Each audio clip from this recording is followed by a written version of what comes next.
Hello, friend. তো এই দিনটা ছিল ধনতেরাসের দিন। তো সেদিন আমি, মা, বাবা সবাই মিলে কান্দি গিয়েছিলাম। আর এখানে দোকানের সামনে যাই হোক কিছু একটা ঝামেলা হয়েছিল, আর দোকানের ভিতরে কি প্রচণ্ড পরিমাণে ভিড় ছিল, মনে হচ্ছে এখানে যেন মেলা বসেছে।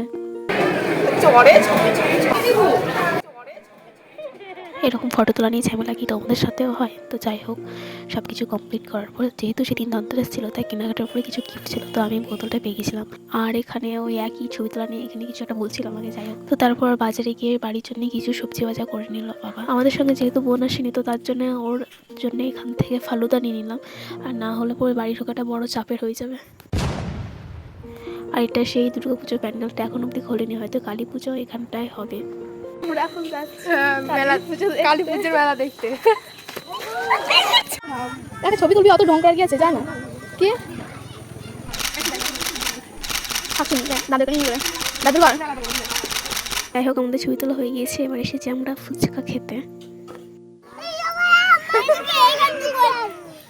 আর এই জাম্পিং এই ছোট বাচ্চা চাপতে এত ভালোবাসে, খুঁজে পায় না যে কিসের জন্য চাপে। আর এখানে ঝগড়া লেগে গেছিল, তাই তুলি আর আমি ঝগড়া দেখছিলাম। একটু পুজো দেখে আমরা এবার বাড়ি চললাম। পুজো দেখে বাড়ি যাচ্ছি। আর এখানে আছে শাকচুন্নি। Tata, bye. ওখানে বিসর্জনের সবাই নাচ করছে, আর আমি আর আমার বান্ধবী বসে বসে নাচ দেখছি।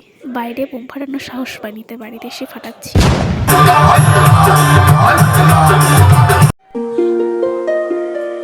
কালী পুজো উপলক্ষে আমাদের এখানে মেলা হচ্ছিল, তো আমরা মেলা দেখতে চলে গিয়েছিলাম। আমার এগুলো ওঠা যা শখ, এইগুলোতে নামিয়ে দেবে কান্না জড়িয়ে। তো মেলা থেকে অনেক কিছু খাওয়া দাওয়া করেছি আজকে এই পর্যন্ত। সকলে ভালো থাকবে, বাই।